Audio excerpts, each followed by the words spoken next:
Broadcasting from the business capital of the world, this is the Podcast Business News Network. Welcome back to the show. We are joined by Jim Ramsey, our professional of the year, who is so helpful to so many families out there, couples, those getting married, those maybe thinking about divorce. He's a licensed marriage and family therapist. Of course, wants everyone to stay together and keep that bond together. And he's helping you work through offering counseling online and in person, and even some weekend retreats. So first and foremost, Jim Ramsey from Aletheia Marriage Counseling. Welcome back to the show. How are you today? Doing fine. Thank you, Jill. Well, pleasure to have you back. And let me just tell people how they can contact you. I'll give them the website, Aletheia Marriage Counseling, spelled Aletheia, marriagecounseling.com. And Jim also believes in, hey, reach out to me. What's the phone number that's best for you, Jim? 406-370-3515. All right. Well, thanks so much for being here. Just give us a quick overview about the work that you're doing and the experience you have, and then we'll get started with today's questions. Okay. Well, I've had the pleasure of specializing in marriage work for 50 years now. I was certified licensed in 74. And this has been my life's work, and I enjoy it very much. And that's why I'm still doing it at this stage of my life, and I will until I'm too senile to do it. I Aw. enjoy working with couples. So But you see, you are dedicated. You really love what you do, which is super important. And we're excited that you're back here today. Now, the last we spoke was just a few weeks ago. We talked more about the wife, the woman, and her, for example, her greatest needs. Now we're going to kind of switch gears and go to the male side of things. So, perfect follow up to our last show. And let's start with maybe if you can help us go over some of the husband's greatest needs from a wife. I think that men want to feel like they can take care of somebody. They want to take care of their wife. They want to take care of their kids. In fact, on a conscious or subconscious level, that's what their life is all about, taking care of my family. And they want to feel like they're good at it. In fact, if you ask a man, what's the most important thing to you? I want to be a good husband. I want to be a good father. We're into competency. We want to feel like we're skillful, that we're good at things. And it's that need that can make a man a really fine husband, or it can lead to frustration. Because often the way a wife responds to not having her needs met is emotional. Mm-hmm. And if she's upset and crying and emphatic and saying strong things, the message he's getting is, man, I'm not cutting it. Maybe I'm not best for her, or maybe I don't know. It seems like she's always upset. There's always something wrong. And he gets Mm-hmm. discouraged. And when he gets discouraged, he'll either shut down or he'll become angry. And either of those makes the wife even more emotional, which gives them the message, it's even worse. I don't know what to do. So it's a strange dynamic that the very thing that a man needs, he doesn't get, and the very thing a woman needs, she doesn't get. And the things they do when they don't get it is compound the other side of the coin. Does that make sense? Interesting. It sure does. It sure does. And just to recap, if you don't mind, just going back, what was the woman's greatest need? Just to Well, her rethink that. greatest need is to feel like he really loves me. Mm-hmm. And wives often don't feel like he really loves me. He loves this or that, or he likes having a pretty girl on his arm, or he likes sex, or, whatever. But he doesn't really love me. Because, see, a woman wants to feel like I'm absolutely the center of his life. He is Yeah. devoted to me. And so I'll say to a couple, both husband and wife, if you want to have a good marriage, you make sure that by your behavior, your spouse knows beyond a shadow of a doubt that there's no person or thing or activity more important to them than you are. And when I say that, women light up. That's what they really want. They want to feel really needed and loved. Oh, But then I'll turn to the wife and say, it goes that way. It goes the other way for you. Because sometimes she feels to the husband like the kids are more important, the yeah. house is more important, or my hobby or my job is more important, or my mother is more important, or my sister or my best friend. You really want to be connected. We find that in marriage, the key is connection. Yeah. To feel like we are a couple. We are together for life. And we are absolutely loyal to each other. We love each other. We love being together. And what happens is things in the world, things around us start choking it out, and we get spread out too thin. And pretty soon we feel like I'm just a housekeeper. I'm just taking care of the kids.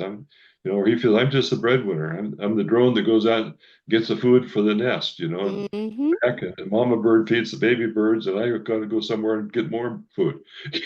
It's so You true. want to feel like you're still courting each other, you're still in love with each other. Yeah, no, absolutely. Well, thanks for enlightening us with that. So let's talk about some of the major changes that a wife can typically expect from her husband when the needs are met. Well, when her needs are really, I think we're talking about his needs now. When Yes, his yes, we're back to his. his Sorry. needs are, yeah, when his needs are met, he is really attentive, uh, because he wants to be around his girlfriend. He wants to please her. He wants to make her happy. And the kind of thing that happens is because you kind of get off the courtship track, which I encourage you stay courtship all the way through life. But husbands sometimes, wives sometimes get busy with the kids or work, and they're not courting each other anymore. And so if he feels like other things are more important to his wife Mhm. than him, he gets discouraged, he gets frustrated, he gets demanding, he gets angry, he gets quiet. All these things compound her insecurity. Now she doesn't feel like he really loves me. Yeah. He's there because he's got this financial investment. He wants to keep his kids, etc. But I don't know if he really wants me anymore. Mm, Okay. So the thing a wife can do that makes a big difference is if he is not meeting my needs, he's not doing the things I want him to do, then I need to have a conversation with him. Say, honey, I really miss the good old days. yeah. You know, I want to do more things together with you. That's music in his ears because men like to Ah, do things. They like to do things. That's what dating is. yeah. And so, and then if she has a particular thing she wants to do, rather than being angry because she's not doing this for Valentine's Day or my birthday or whatever comes up, she just needs to ask, hey, honey, could we go do so and so? I'd really be happy if I could do it. It would really make me happy anytime she lets me know the keys to the kingdom, how to make her happy. Well, why wouldn't I? Yeah. But see, the typical wife is mad because I'm not, because I should know. And the thing is, I'm not a woman. I don't remember all those kind of things. I'm not even thinking about those kind of things. And so if she's thinking about them, please let me know so I can do them and you can be thrilled. And then I feel successful. Wow, I Yeah. really crank this time. I really, but we got to communicate. Otherwise, we react to misunderstandings. Yeah. Well, thank you for that. Also, let's talk about maybe some of the behaviors of a wife toward her husband that maybe can cause him to become angry, distant, and quiet. Well, the kinds of things that cause a guy to get angry is feeling like he's not respected, feeling like he's not appreciated, feeling like he isn't really what she wanted in the first place. He's starting to feel insecure that maybe she wishes she had another guy for a husband that was a boyfriend for me or something, or who knows. He wants to feel needed. He wants to feel like I can provide what she wants and she's happy. Happy wife, happy life. So man wants to make a woman happy, but he often thinks, well, if I have more sex with her, that'll make her happy. Often the woman feels like, well, he's doing that because he wants it. Yeah. Mm-hmm. And so it gets convoluted. So I think it's really important for a wife to, when she's knowing that she's feeling overwhelmed or she's feeling resentful, sit down somewhere and say, why am I resentful? Yeah. What am I overwhelmed about? And what do I need to do or have in order to not feel that way? And then get up from her chair and go ask for help or go do something different she wants to do. She needs to get her emotions under control so she can ask for things. Because when she comes to a husband emotionally, that is a very hard thing for a man to handle. He does not want to see his wife cry. He doesn't want to see his wife upset. And you're just making everything harder when you talk to him and you're upset. Try to figure out what your needs are, come to him and let him know what they are. And then when he meets them, be very happy. Now we're cooking. Now it's working. Well, we also like when it works and we want it to always work, but we also have to let people know, relationships are difficult and it's not Mhm. always going to work all the time. So we also have to realize about expectations, right? Because in a relationship, it's not always going to be, rosy and happy. And it should be some ups and downs, right? Or else it would be boring if it was always happy, wouldn't it? Yeah. I think the key here is to always assume the best about your partner. They want Hmm. to make me happy. They love me. They're working hard, etc. Assume the best. Now, if I do or don't do something, assume that I don't know or I forgot or whatever, or maybe I said something and it hurt your feelings. Maybe assume, maybe I misunderstood him. Maybe I was triggered by something more than what he meant. So rather than immediately becoming defensive and emotional as a woman, or defensive and angry, or withdrawing as a man, check out what you're feeling. Why am I feeling? Well, maybe I misunderstood because my natural orientation as a man is to be defensive and react. That makes it worse. So I say, man, look, if you're upset by something she's saying or doing, assume that you don't get the whole picture or you don't understand it, or there's a misunderstanding. And so say, could you elaborate on that? And when she explains more about what she was saying, you'll realize she didn't mean what I thought she meant. Oh, okay. Or I could say, honey, I don't think you meant it this way, but it sounds like. And then when she's, Yeah. I'm glad you said that. That's not what I meant. You see, about 80 or 90% of what you're upset about is a misunderstanding. If you realize that and always check that out, you will get rid of a lot of the hassles that you have, a lot of the emotional upsets, because they're based on misunderstandings and reactions. A man Mm. needs to, I cannot be defensive. I must not react. I must be curious and compassionate or empathetic. That's the key for a woman to know she's cared for. If I'm jumping the gun, I'm upset, I get loud, or oh man, I'm doing damage. Then her things get all emotional. That makes me feel like I don't do anything right. And you got a big vicious circle called the forest of the apocalypse. That's what the research calls it. Got Very it. deadly. Well, thanks for sharing that. Also, let's just remind everyone at this time how we can contact you. Please tell us the website and phone number one more time. Yeah, the website is Aletheia Marriage Counseling, and the Aletheia is Aletheia. It's actually a Greek word that's transliterated. Yep. It means reality. Okay. Mm-hmm.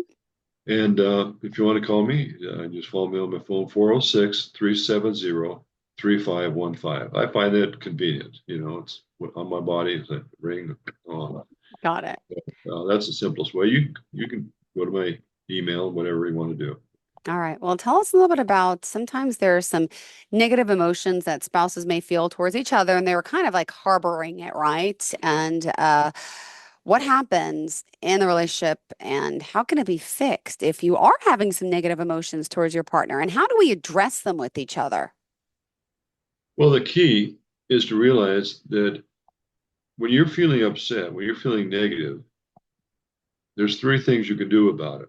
One, you can assume that it's what they intended and you get mad and react. Okay, now you're off to the races. They're going to get hurt and upset. They're going to react.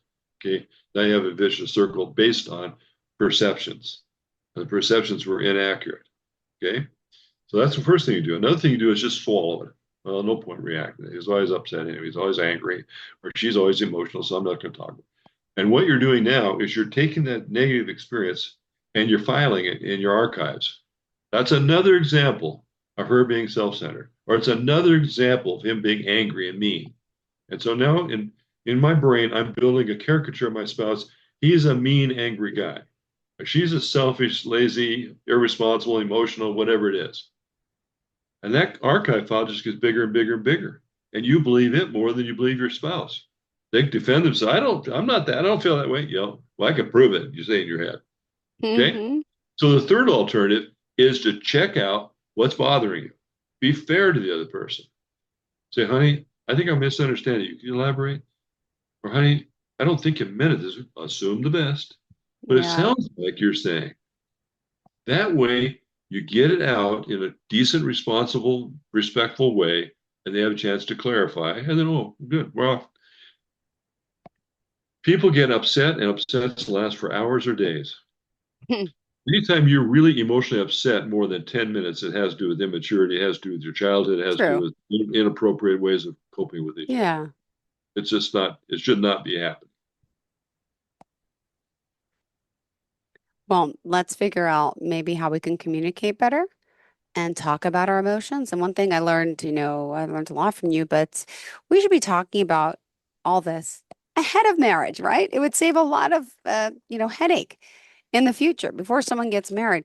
why not sit down with a counselor, a professional counselor like yourself, and talk about things?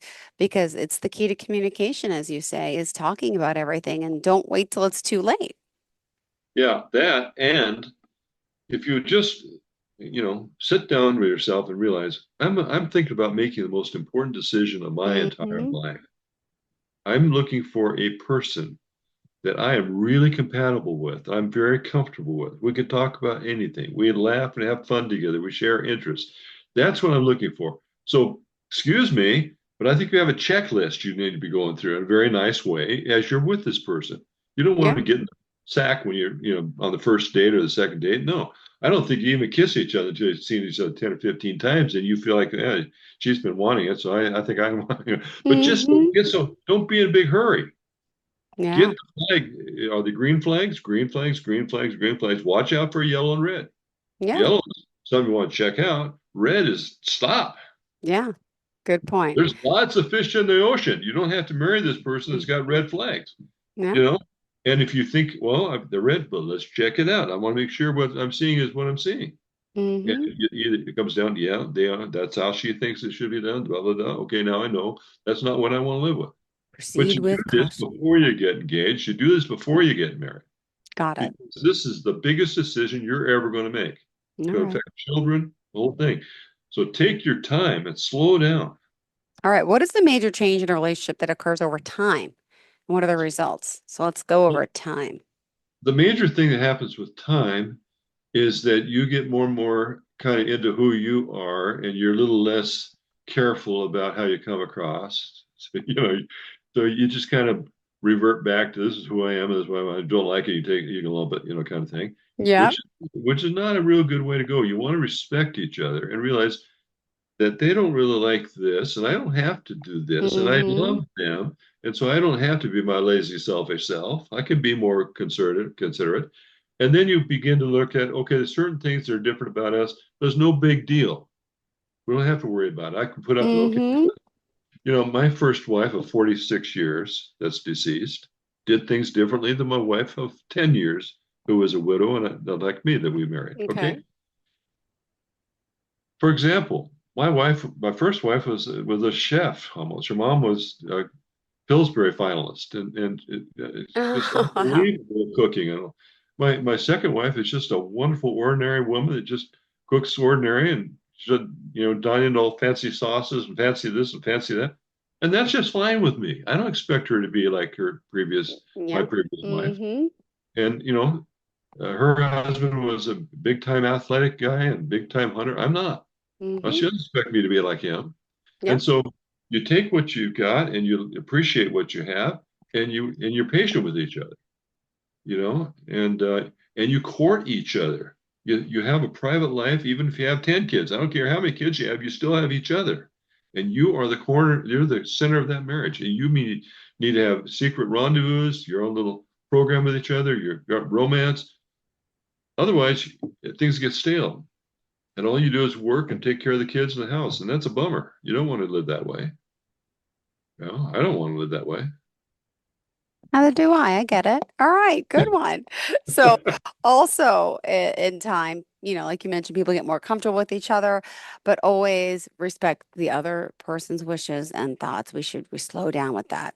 Now, what about major attitudes and behaviors that need to constantly or consistently, I should say, present for a relationship to remain healthy for a lifetime? So, what are the major attitudes and behaviors? Well, the attitude is this is a person I cherish. This is the person I put absolutely first above my mom and my brothers and sisters and my best friend. This is the person that I want to take care of. I want to protect. If she gets hurt or whatever, I take care of her the rest of her life. She gets paralyzed with the neck down, I take care of her the rest of her life. That's what I promised I'd do, and I love her. That's what I'm going to do. You see, there's a bit of old-fashioned thing here. You're not into yourself to the point you're a selfish toad. You're loving your wife, you're loving your kids, you're taking care of other people. You're not just all the time thinking about what I want. And we have a culture now that's very immature in a lot of ways, very selfish and oblivious to things that they need to be paying attention to. And so we need to get back to some of the core values of forgiving and accepting and loving and helping and taking care of each other. And so as you do that throughout a lifetime, you just get closer and closer, and you're more appreciative. I think I don't care how many years you've been married, you should say I love you at least two or three times a day. Why wouldn't you? You know, and Yeah. you adore each other, you appreciate each other.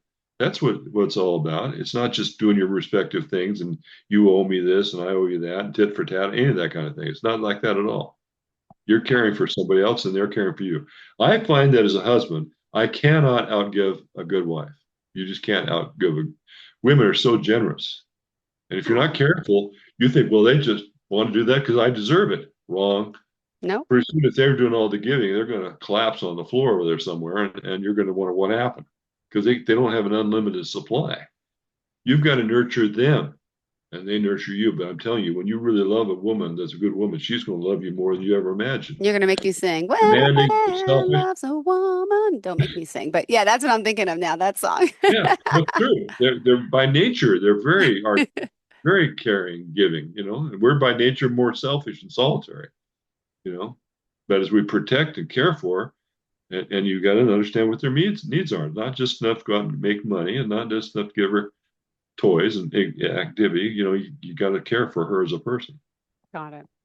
Well, also, let's me ask this last question. What is the major cause of divorce? And what are the factors that produce this marital condition that leads to divorce? Ooh.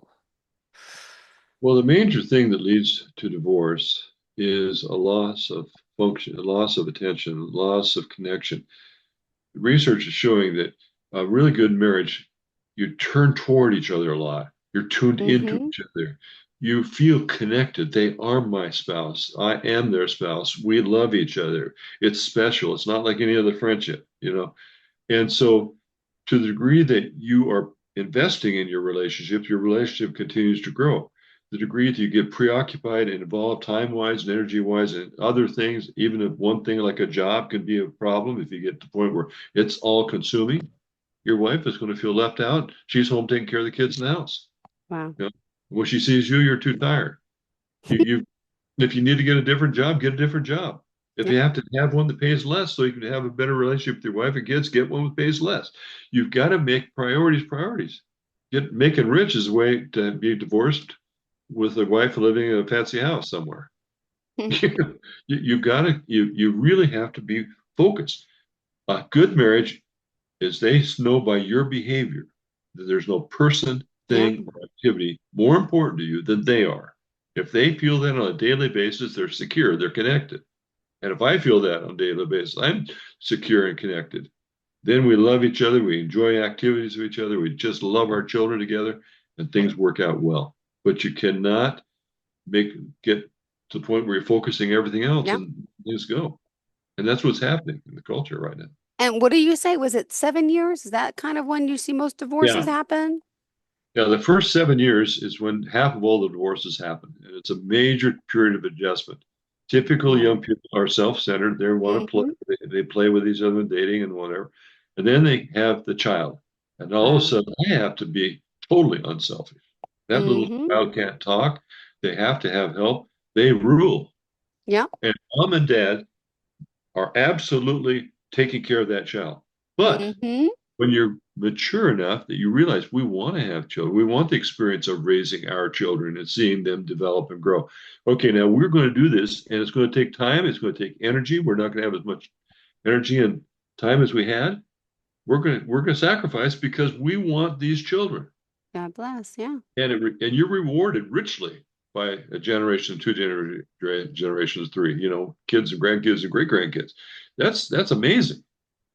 But you got to be willing to put out the energy and not just be running around trying to have as much money and play as you can, because you're going to be a lonely person that ends up alone if you're not careful. So true. So true. Well, thank you so much for being here, for being such insight to so many people and helping so many marriages and couples and relationships. And you also just wanted people to know you're a believer in Christian counseling as well. And what are some of the other counseling you do too? Would you mind sharing? Yeah, I am a Christian, and I believe that the values that Christianity teaches are very important for healthy relationships. And also, we need the help of God to be the kind of Yeah. person that we need to be. We're not naturally unselfish. We need God's Holy Spirit helping us to be godly and helpful. Now, when I'm relating to secular people, which most of the time I am, I'm not laying trips on them about spirituality. I'm kind of like your dentist that might be a Christian, or your Mm-hmm. real estate guy might be a Christian. I'm not going to lay a trip on you. But, if you're a Christian, you want to have somebody who can relate to your values and so forth. So I can relate to your values. And if you're a non-Christian, but you're curious, then you can ask me questions. But I'm not going to be rude or intrusive. Um, Oh, but, but my faith does inform my values, obviously.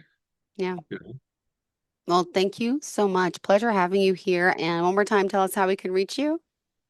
yeah, you can call me on my phone, 406-370-3515. My email is jimramseymt, as in Montana, at gmail.com. Website is aletheia All Love to right. talk to you. Perfect. Thank you so much. Looking forward to the next time we get to connect. You have a fantastic day, okay? Thank you. Thank you. And to all of our listeners and viewers, stay tuned. More of the show's coming right up after the break. And I'm so glad we got the gallery view back. Are you looking for even more of the podcasts and hosts that you love? The Podcast Business News Network is proud to announce that you now have even more ways to listen live. Check out the MyTuner Radio, online radio box, and Simple Radio apps on iOS and Android, or find us online. Search for Business News Network on mytuner-radio.com, or search Podcast Business News Network on streama.com and onlineradiobox.com/US. Take your podcast on the go and don't miss a minute of the action.